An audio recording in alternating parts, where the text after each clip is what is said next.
បាទសួស្តីបងប្អូននេះថ្ងៃនេះមកថតតាមដានមន់យើងដាក់ចំណីឲ្យមន់ណា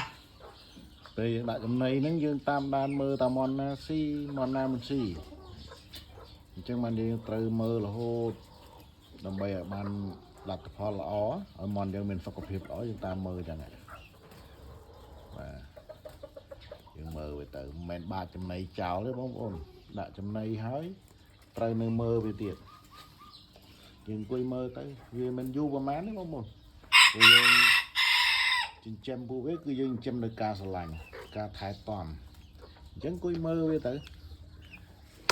ដើម្បីបំបត្តិការអបសុខយើងផងហើយយើងអាចតាមដានមើលតើវាមានសុខភាពល្អអត់អញ្ចឹងបងប្អូននេះសុទ្ធតែឈុតមេបាបងប្អូនពួកឈុតតូចដាក់ក្រុងនៅម្លាយផ្សេងប្រហែលថ្ងៃនេះមេឃវាម្ដងជាម្ដងក្តៅអញ្ចឹងមន់យើងខាត់លួចដាស់សាយអញ្ចឹងតាមដានវាបន្តិចនេះសឈុតបាអានេះបានេះមួយទៀតបងអើយមេពងមេកំពង់ពងមានតែ3ក្បាលទេបាទ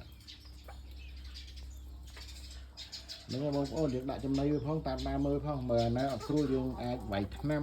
ដាក់ថ្នាំអីទៅណាច្រកថ្នាំច្រកអីព្យាបាលវាទៅហើយគូផ្សំពេលនេះប្រទេសជាតិយើងពុំមានសង្គ្រាមផងអញ្ចឹងមិនបានទៅណាទេមិនបានចេញទៅរុស្ស៊ីអីទេមានតែដាក់ចំណីមន់មើលមន់នេះឯងបាទអរគុណច្រើនបងប្អូនជួបគ្នាវីដេអូក្រោយ